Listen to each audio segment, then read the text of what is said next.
And we are live. Good morning, y'all. It is Friday. This is Onward Cars, and I'm back at it again with another car buyer's guide. Today, we are going to do the W212 E63S. So it's Mercedes-Benz E63S. It is the AMG. It came with the 5.5 liter twin turbo V8. And in my opinion, this is the best V8 that AMG has ever made, simply because it is the highest displacement turbo V8 that they make. A lot of people say that the old 6.3 was the best, or even some of the AMG engines from like the 90s, but I would have to disagree. I would have to say that this engine is the best. It has the best combination of the displacement torque as well as the high-end pull from the turbos. Great car. I made a review for it earlier, almost a couple years ago, I guess. So you can check that out if you want to know more about the car itself. But today we're going to go over the features, options, and prices of the W212 E63S AMG. Just to clarify, we're going to be doing the facelift only because, in my opinion, it's just a whole different car compared to the pre-facelift. I can show you. This is the pre-facelift right here. You can see the front fascia looks kind of like that dude from Lilo and Stitch. And then this is the facelift version. This was one of Mercedes-Benz's biggest facelifts they ever did. It cost over 1 billion euros to update from this to this. They almost look like completely different cars, but they are actually different. Dang, this one's kind of messed up. They are actually different cars. So let's get on to those features, options, and problems. We got a bunch of options. These cars have a bunch of extras that you can get. The E63S was already pretty well equipped, but let's see.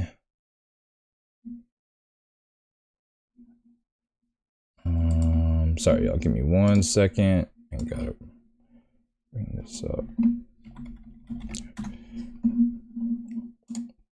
But yeah, it's been a good week. Getting my schedule together. Doing these shows. Next week, you're gonna have 5 videos a week. We're gonna have videos on Tuesday and Thursday as well. Alright. So these are the features. Let's get this in here. All right. So the W212 went from 2010 to 2016. We're going to be focusing on the 2014 to 2016.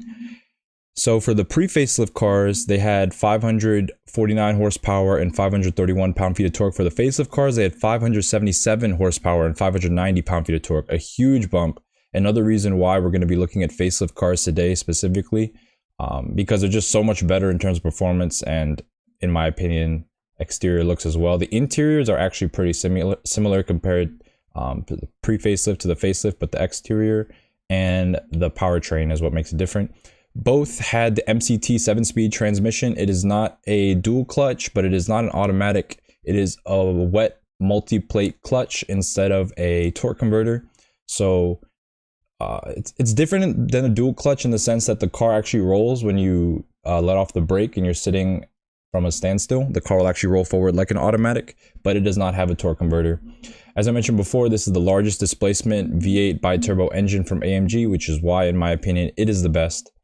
And we're going to be looking at the S model specifically because it has this extra power. This pre-facelift was the performance pack, and this facelift was the S.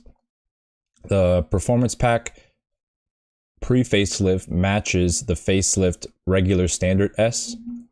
But we're going to be looking at the facelift S, which has the 577 horsepower and 590 pound-feet of torque. Another thing, people were commenting on my last video that there was no 2014 E63 S AMG. They said it came out in 15. That's incorrect. The S, first of all, the W212 AMG or E63 AMGs, they don't say E63S and then AMG on the other side. They say E63 and then S AMG on the other side. I believe after this, they changed it to the E63S. So after the W212, they changed it to the E63S instead of the E63 AMG. It's now the E63 AMG. I don't know why they decided to make those types of changes, but that is a difference. And if you ever see someone saying that there's no E63 for the W212, they're technically correct. It's actually an E63 AMG. There's a space. So there are a lot of standard features on this car, but we're going to be looking at the options, which there are also a lot. Let's see if I can get all this to fit in this one area.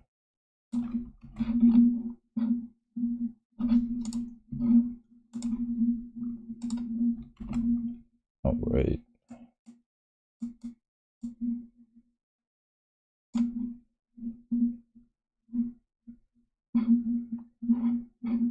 Okay, we got that.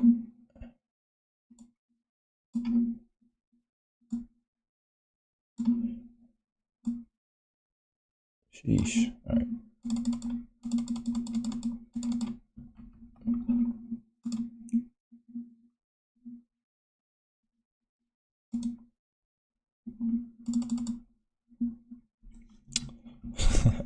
Give me 1 second. I gotta format this freaking text. All right, let's make it 10. There we go.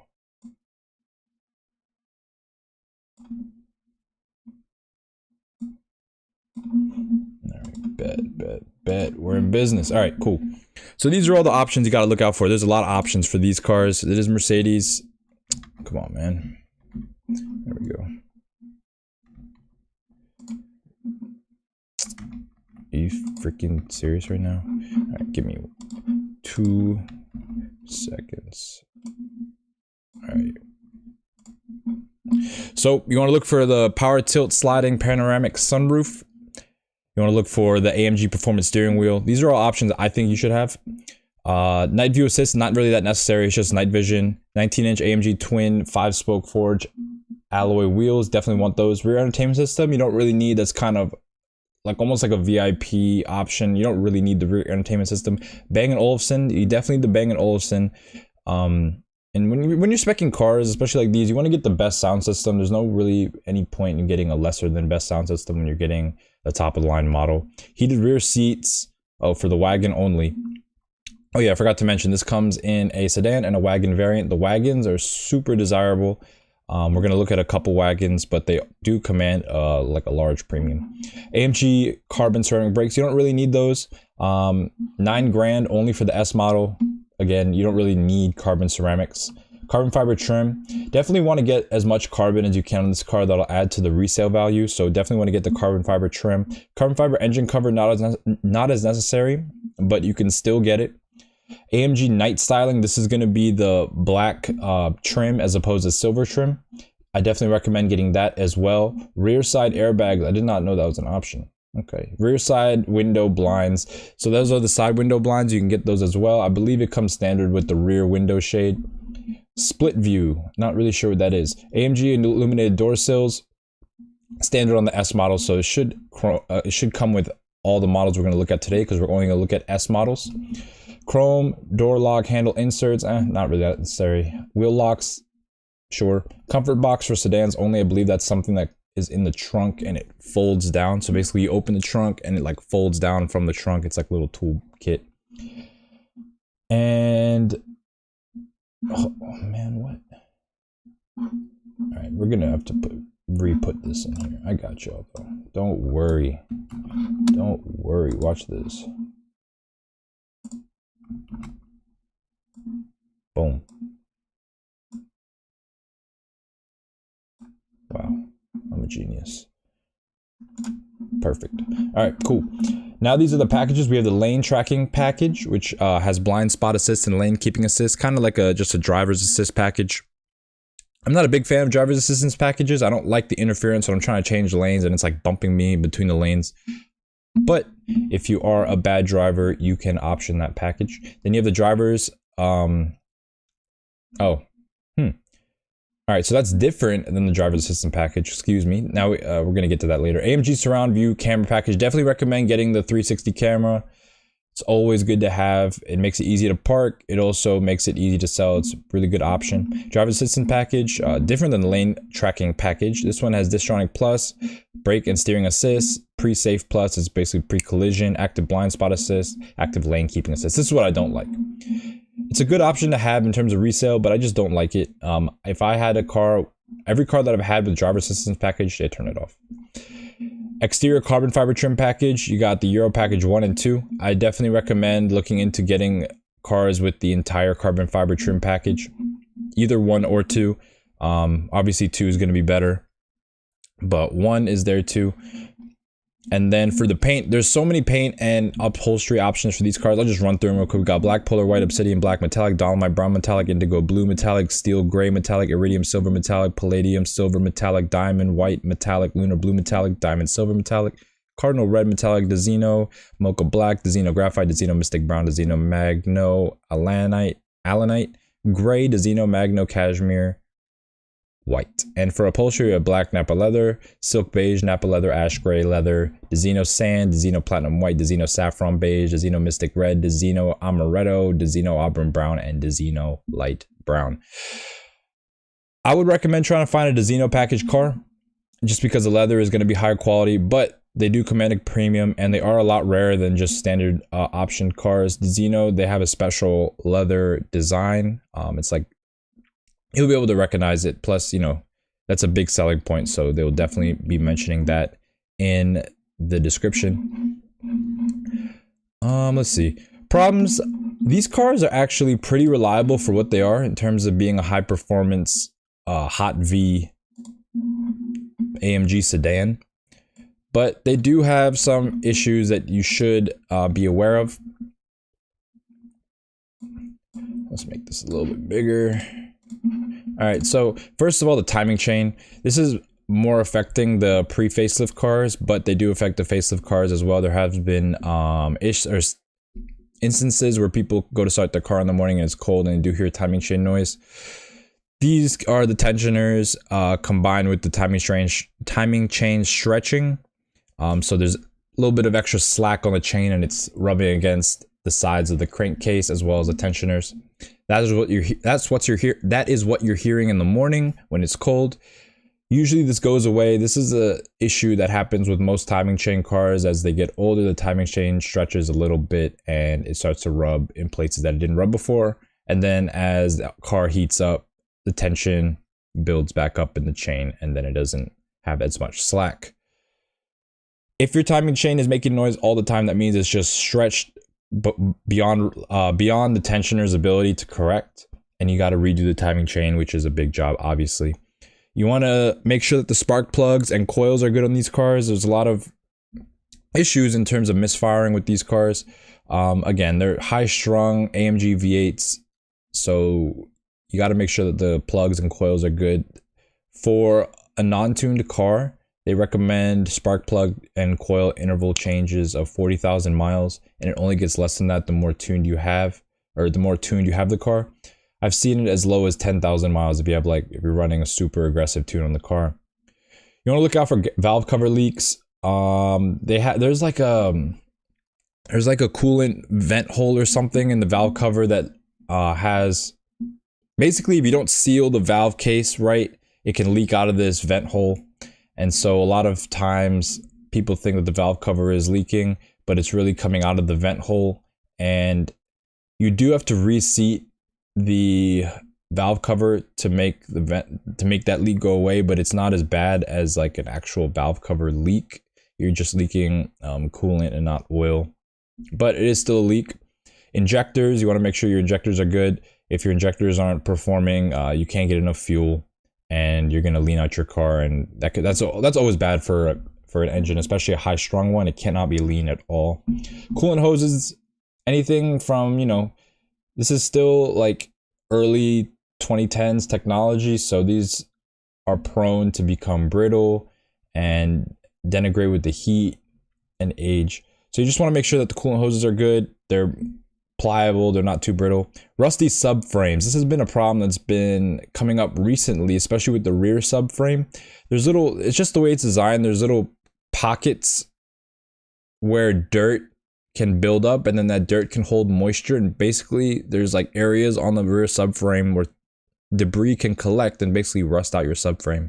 This is common on northern cars that experience a lot of snow and inclement weather. So if you're getting a car from the north of the country or anywhere around the rust belt, you should definitely look into the subframe. Just look underneath the car in general, make sure there's not an excess amount of rust, because that is a problem that is coming up with these more and more frequently.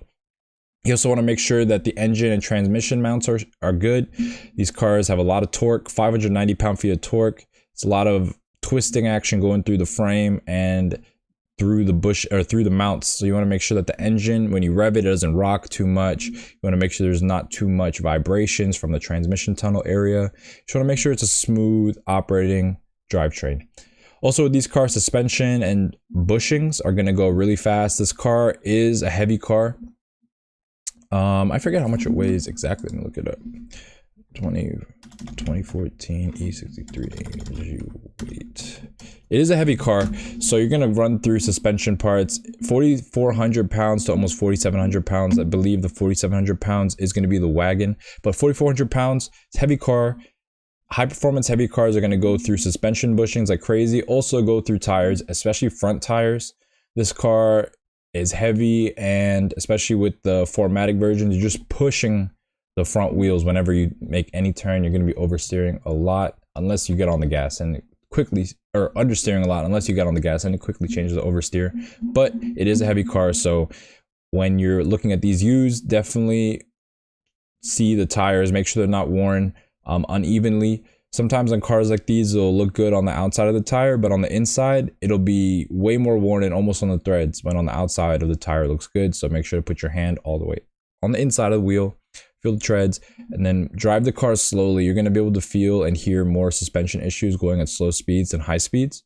So make sure you do a lot of full lock turns and go over like speed bumps sideways to see how much the car is flexing. See if, just make sure it's put together, and too much noise and flexing and stuff like that could be a sign of an accident that was never reported. So you always want to make sure that you're on top of things like that. So that pretty much covers the features, options, and problems with the W212 facelift option specifically. There are a ton of options you can look for. I'm not going to be able to remember all these options when looking for them. I do recommend that you get the visual options first and foremost. So I'm talking carbon fiber trim packages. You want to get the technology packages. You want to get the Bang & Olufsen. You want to get the twin 5-spoke wheels. That's along with the technology, or the exterior looks packages. You want to get those. I also recommend looking for this AMG performance wheel. Standard on S models, so we're always going to see the performance wheel, but if you're getting a regular E63, you definitely want to look at the performance wheel. It makes the car look a lot better, and it really brings it into the modern times. Other than that, I'd recommend also getting this AMG surround view camera package. So let's go on Facebook, Auto Trader, and Car Gurus and see what ads we see for sale, or what cars we see for sale. All right. So starting off on Facebook, we have our cheapest model. Cheapest model we're going to see so far, for especially because we're in the S's. Guys, these are going to be a little bit more expensive than what we've been covering before. These are newer, 2014. They're less than 10 years old. They are they're not like modern classics. These are just regular modern cars. I'd say mid-2000s is a modern classic, and these are just modern. So they're going to be a little bit more expensive. $24,000 for something like this. It has 137,000 miles. A lot of miles for a car like this. 586 horsepower. Okay. Fully loaded. 360 camera. Bang. See. Okay, so this is a pretty well optioned car. It is blue. I like the color. I do like this blue. I like it a lot, actually. My first nice car, I guess, was blue. It was a 335 Monaco blue. This kind of reminds me of it. But as you can see, black interior, white seat belts. You got the white contrast stitching. Bang & Olufsen. What a useless gauge picture. So for something like this, Obviously, we're at the bottom of the market right here, and it's going to be hard to price cars that are on the fringe. But 137,000 miles, I'd say 20 grand, because it's like you're not going to get anything better than that. 20 grand is like you have the highest mile E63 here. Hopefully, because it has such high miles and it looks like it's in a nice area that they got. See, look, big houses and everything. Hopefully they have got a nice stack of hopefully they have a nice stack of receipts, because at 137,000 miles, you better hope that a lot of things have been replaced at least once, hopefully twice. But yeah, 20 grand for this, I'd say would be a good deal. It's a lot of car for 20 grand. You have almost 600 horsepower, 531 torque. You know, it should have more than that, honestly, if it's a E63S, like they say. What does it say on the back? Yeah, it should have 590 and 577 and 590. But again, 20 grand for this would be a really good deal. Just make sure that you know, it runs right. Any misfires, especially on the top end, is a really bad sign. So you really want to get a good test drive when you're driving these around to see how well they run. Second option here, we have another 2014. This one's black. Not really the biggest fan of this one. I just grabbed it because it was in the lower price range. This one's a little dirty. Plus it has some aftermarket stuff like this hood I'm not really a big fan of. I'm not sure why they have an unmatched hood. The car looks a little rough around the edges in general. It has a white interior with this wood dash, but the white looks really dirty, as you can see.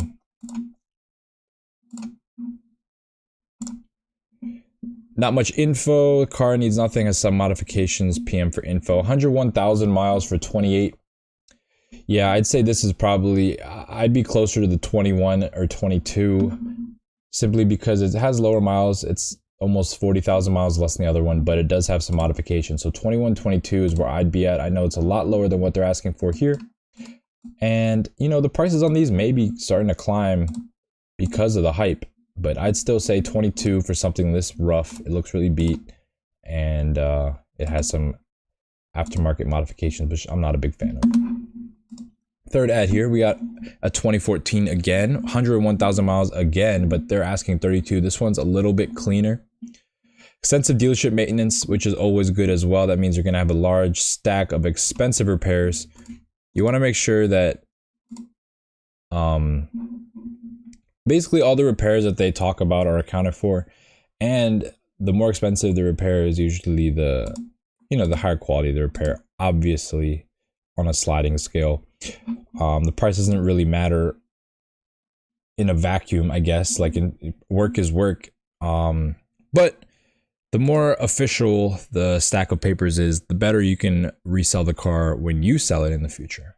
So it's always better to have more maintenance than less. This wheel's interesting, Alcantara wheel, but overall clean car, black on black with a wood interior. I like these wheels. $32,000. I'd say it's a 2014, so it's the first model year of the facelift. It is a high mile car, 32,000, but it is very clean and has dealer records. The other one was the same year, same miles, but a lot rougher. I said 21, 22. I think for this one, it would be 23, 24 would be a fair price for me for something like this. And it's crazy, they're asking 32. I'm saying 22, that's 10 grand. That's almost 30% cut. But I'd say 24. 24 is my top dollar on something like this.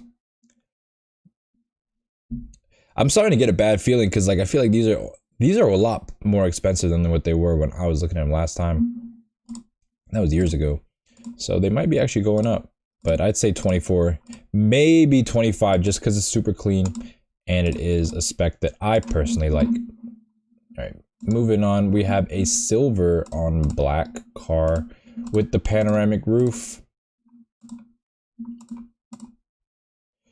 Silver on black is always a good spec for Mercedes, especially this silver, because it's like flat. This is actually the Magno, Allanite Gray Magno. So it's like a flat gray satin. It's really nice. Got a lot of information here. They got the VIN. That's good. Always sign of a good seller when they put the VIN in the description. They're asking $39,900. 40 grand, y'all. 85,000 miles, 2014. Has a lot of options. This one is really clean for what it is, and he knows what he has, obviously, with the high price. Silver on black, always going to be, you know, a desirable Mercedes spec. Engine bay looks clean. Tires look good. Okay, he has some of the maintenance done. Very good. Camshaft adjusters, aromatic compressor, primary radiator, water pump. So he's done a lot of the mechanical work on this car. AC compressor and receiver. Okay, this is a lot of work. This is over like 12, 13, 14 grand of work right here. New Pilot Super Sports. Yeah, this is a good car right here. This guy knows what he has. I'd say this car, as it sits right now, 85 grand with all this work done in this spec, I would be comfortable paying up to like 32 for it, honestly. It has only 15, 16,000 miles less than the other cars, but it has the options that I want. Plus, it is owned by, or it has a lot of the maintenance. This maintenance alone is worth 10 grand. Easy. So I'd say that, you know, you can't go wrong by getting a car with this much maintenance. You just got to get that price down. Try to get it, I'd say 32. 32, try to get it under 35. I know this is a lot more than this last example. I said 20 something, 24, I think I said. And this one I set up to 35. But you guys gotta see. This color in particular is super rare. Magno is super desirable. But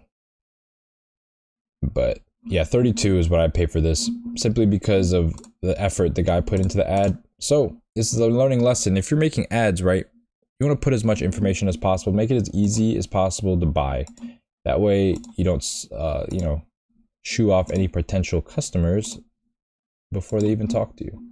So yeah, 32, top dollar on this. Not going higher than that. Yep. All right, here we have another one, 2014. These are all 2014s. This one's low miles though. Clean, black on black.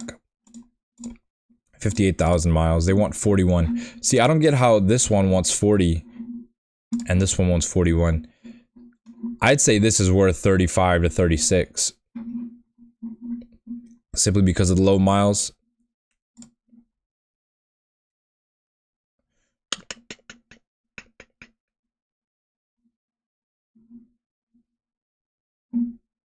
What? This isn't even the right info.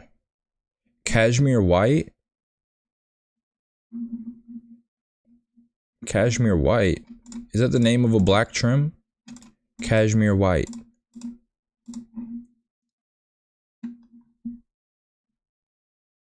Okay, so the interior is black, but the interior is white. I don't know if this is an error of them copy and pasting information, but it does look like it has a lot of the options. It's all-wheel drive. Yeah, this seems like just a bunch of malarkey. Okay, yeah. This one's nice. It's low miles, obviously, which that's where a lot of the value is right here, but it's also fully loaded. It looks like black on black. Can't go wrong. I'd say for this, yeah, as I mentioned, I said what, 35, 36? Something like this would be a good deal. 35, 36. But it is at a dealership. 35, 36 is what I go up to personally. All right, and lastly, we have the most expensive one here on Facebook. We have a red on tan 2016, so last model year. Very nice spec. We got some black wheels, so wow, this is, I love the interior on this car. This two-tone black and tan. This is the Xeno Cardinal Red. This is with the Xeno Sand interior. So full Xeno car. Wow, this looks really nice. It has all the options.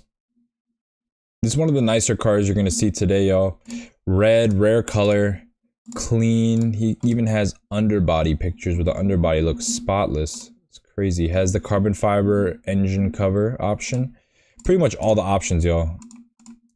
And for 58 grand, he knows what he has.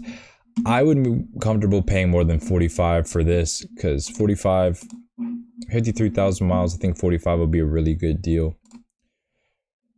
Especially for this rare spec. Red E63s, yeah, 0.3% and 0.1%.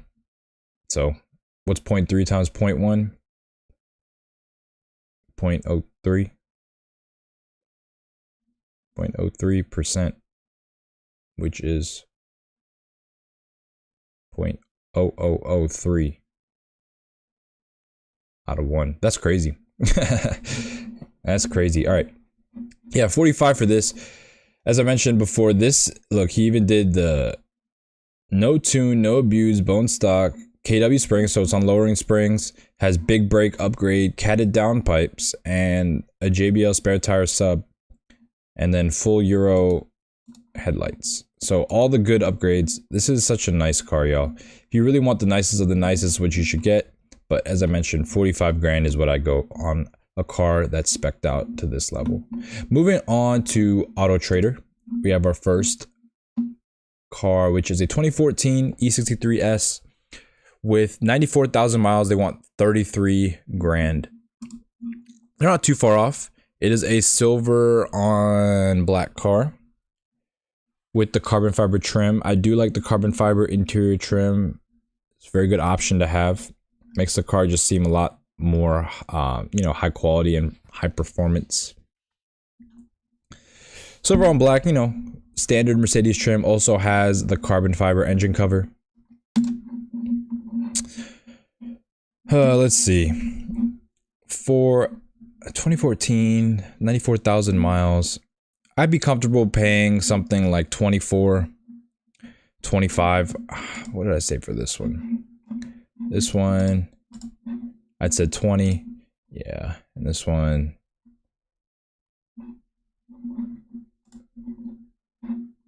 yeah. Definitely be comfortable paying around like 24, maybe 25. High miles, we're getting up there to around 100,000. 100,000 is where things are going to go wrong with these cars. Unless they took care of everything. You're looking at some repairs coming up very soon. So that's why I said 25. You want to factor in about 5 grand of repairs just to get up to speed, especially being almost 100,000 miles. Moving on, we got a 2015 in white. I do like the white on these E63s. California car with a black and wood interior. I believe this might be the sport wheel because I haven't really been looking too closely at it, but I've seen this wheel a couple times so far. A little bit dirty, you know, but again, how many miles does this have? 98,000, so getting up there as well. They're asking 35. I would not pay 35. I'd be around 25 for this one. The white is going to be more desirable than the silver, but it is white on black. So it's not the most desirable. Like a white on red or like a white on brown would be the best one to have. But the white on black is good too. I'm not paying anywhere near 36, 35.5 for this. I'd say 25 or 26 is where I'd end up on something like this. Yep. Yeah, these cars are going up in price, but you know, you can't. These are people asking. You gotta remember, this is people asking. You don't know how much people are buying them for. That information isn't as readily available. Here we have a 2015 with 60,000 miles. They're asking 37,000. I'd say I'd be willing to pay up to 30 grand for this car, or 30 to 31. It is black with a black on red interior, which I believe is a Dezino interior with the panoramic roof. Two-tone Dezino interior, which I like a lot.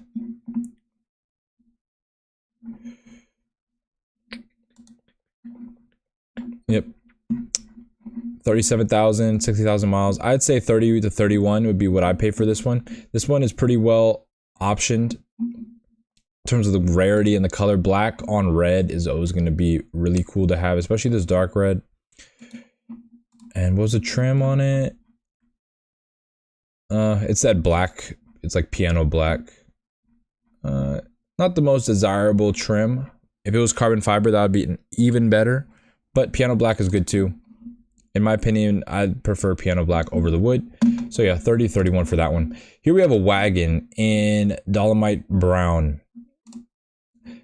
I love these bronze brown colors. These metallic browns, I think they look dope. I wish more cars came with these. But here we have a wagon with piano black, but with the brown exterior. Highly desirable car. Has a lot of carbon upgrades as well. Rentec carbon upgrades.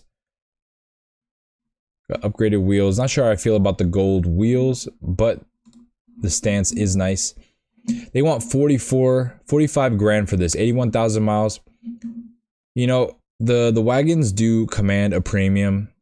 And so I'd say for this, I'd be willing to pay up to 38. 38 for one of these is really good. The wagons are super rare compared to the sedans. And because of the added practicality, it really makes them a car that's unmatched. Pretty much one of the best overall cars you can buy in terms of being performance oriented, being able to be daily driven, be able to carry a lot of things, be able to carry a family, being safe, and also being reasonably priced. Like if you get one for 38, that's the price of a new Camry. You just don't get cars like this nowadays, especially ones that tick all the boxes like the E63S wagon. So as I said, 38 grand for the wagon is what I'd pay for it.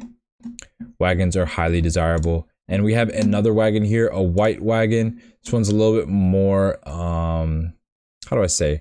A little bit more vanilla. It's white on black, no upgrades. It does have a wood interior. Not the biggest fan of the wood. Looks a little dated. And they're asking 60 grand. This one has a little bit lower miles. This one has 50,000 miles. I'd say for something like this, I'd be willing to pay 45, 46. I don't think you should pay over 46 for something like this. But he does have one of the lowest miles wagons, so he can kind of command his price. I say just walk away from something that's expensive and there'll always be another option. Moving on to Auto Trader, or moving on to Car Gurus, excuse me. We have a 2014, this is a silver one with black wheels, aftermarket wheels. They look alright. The wheel design is alright. I just wish that when people put aftermarket wheels on a car, put the badge for the car in the middle. Use the center caps from the car. Use Mercedes center caps. It'll look a lot better. This one, it looks okay. It looks a little rough, but I think it's just because it's not clean. Or maybe because it has black wheels. I think black wheels just make cars look a little bit more beat up because you can't see as much detail. But this one's okay. It is silver with the carbon fiber interior and a black interior. See, most of these cars have black interiors, so if you get something other than black, it's always nice to have. He wants 28, 230,000 miles. That is a hell no. 28 grand. This thing is worth about 15 grand in my opinion. For 230,000 miles, I'd say 13 to 15 grand. He wants 29 grand. What is he smoking? What's so special about this? And it has 2 accidents? Yeah. Do not spend 30 grand on a car with 230,000 miles, yo. This is worth about 13 to 15 grand. If you can get it for 13, you'll probably be able to sell it for like 14. Yeah, I wouldn't even honestly recommend getting close to this car. Too many miles. Here we have one that has been price cut from 35.9 to 31. They're trying to sell, y'all. It's in Arlington, Virginia. It looks like a Dezino white.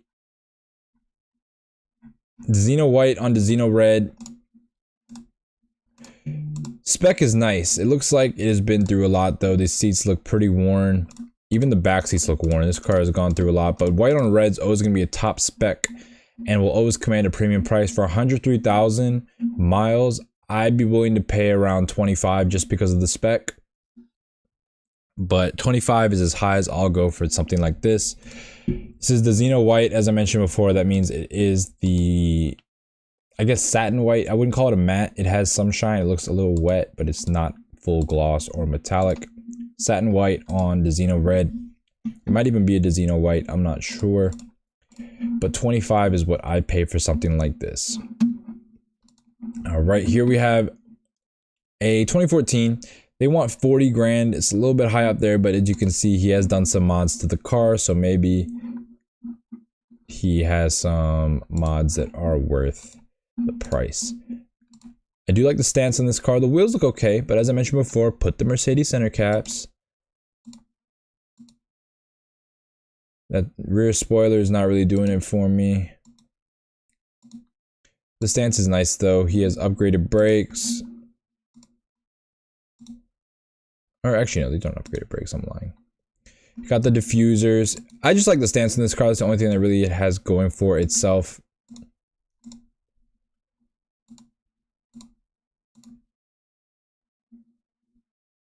Looks like I can't tell what trim that is. And we have a Jeep. Okay. Yeah, for something like this, 85,000 miles. Yeah, I wouldn't pay 39.